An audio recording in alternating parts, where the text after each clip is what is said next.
Not sure if you love having Apple, but the Apple with an I in front is certainly the Apple everyone has their eyes on. This is one of the leading companies in technology and the most valuable company in the world. Do you want to know an interesting fact? The founders of this company are mere college dropouts and not some highly educated personalities. I think that there's a lot of things changing at Apple right now, and some are going to show up in the financials positively, some are going to show up in the financials negatively. Hey there, welcome back to the channel. Get ready for your daily dose of motivational information. Watch it till the end without even skipping a second. Without further delay, let's get started.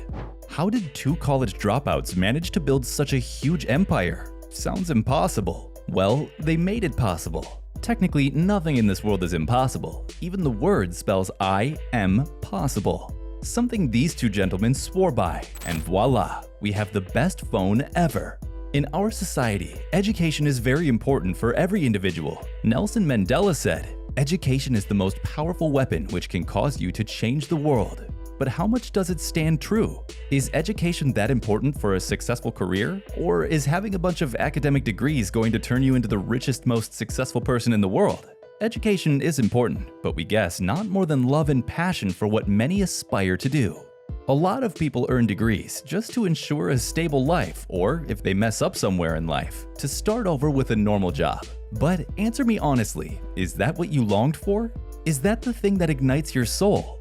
Let's go ahead with the story of two men who revolutionized the future of technology, and not someone highly qualified, but two college dropouts. Yes, you're correct. It's none other than Steve Jobs and Steve Wozniak. They are the co-founders of Apple Incorporated, who have changed the course of technology.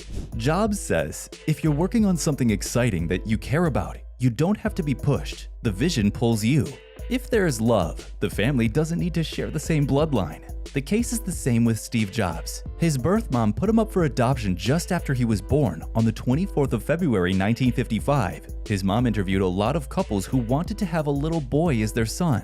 As she wanted her son to have a good future, she was in search of educated as well as wealthy parents. After a lot of searching, she came across one, but unfortunately, in the end, they changed their mind and asked for a girl. After some time, she met Paul and Clara Jobs, who genuinely wanted to have little Steve as their son, but didn't meet the criteria, and that was being college passouts. It was only after Jobs agreed to finish college in front of the court that his biological mother gave him to the couple. And this is how Steve had his surname Jobs. Paul and Clara were very good parents and provided Steve with a proper education. There were many things that Steve learned from his mom and dad. He was a good kid, helping his parents with the household chores. From his childhood, Steve was very much attracted to electronics. At the age of only 10, he had a lot of engineer friends from the neighborhood. He was a super notorious kid, and there were many instances where he was sent home for playing pranks. At 12, he landed a summer job at Hewlett-Packard. He was shocked as he was called for some spare parts, but eventually landed a job over there. With financial support from his father, he bought his first car, a Nash Metropolitan.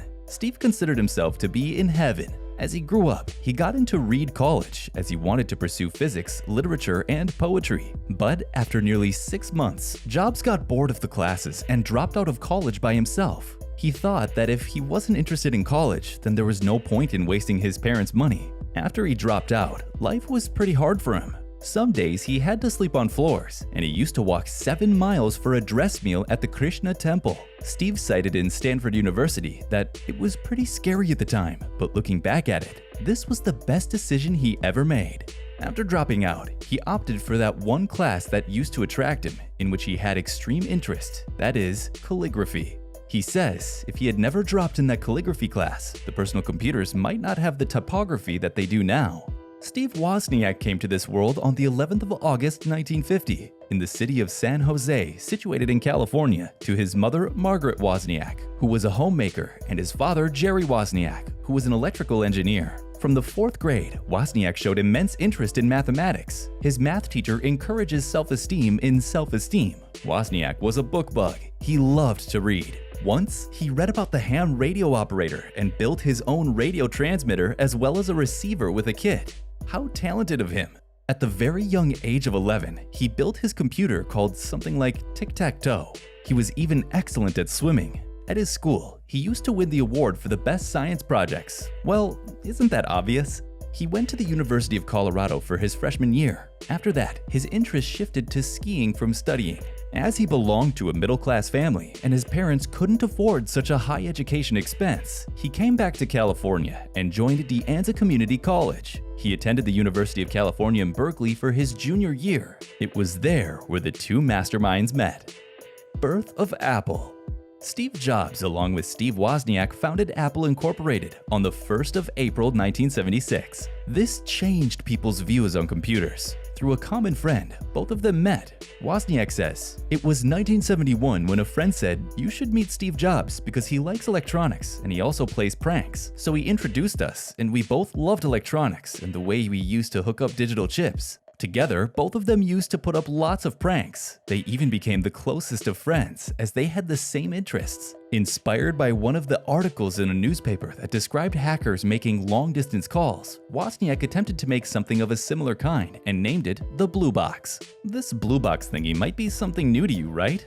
It's nothing but a small machine that helps to hijack traditional phones and lets you make free phone calls. Doesn't it sound amazing? In the initial stages, they used it for pranking people, but later on, Jobs suggested that they could make them in more numbers and sell them. They sold it at $150 per device. Steve confessed, "If it hadn't been the Blue Boxes, there wouldn't have been an Apple, as Woz and I learned how to work together, how to solve technical problems and put something into production."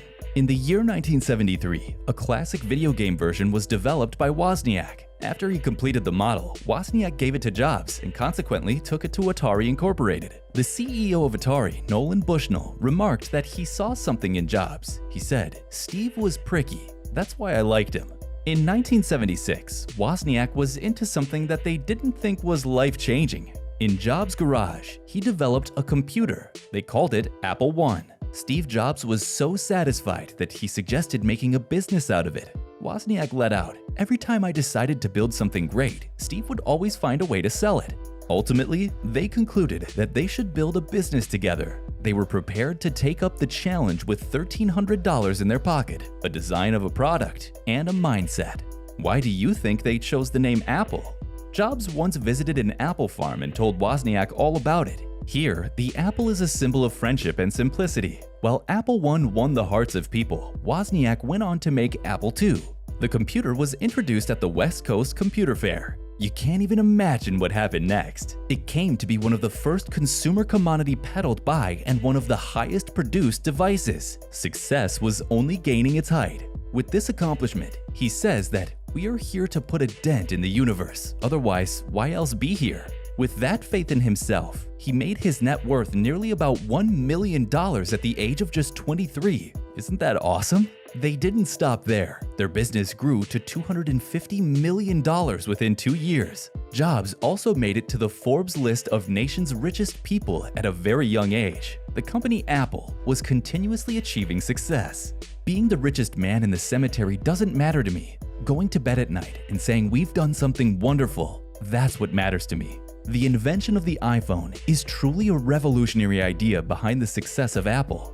And thus, this is the story of how the two young men with eyes full of dreams built a huge empire. We hope you liked this video. Don't forget to subscribe for more such related videos, and see you in the next one. Bye. Rich bio. It all starts from zero.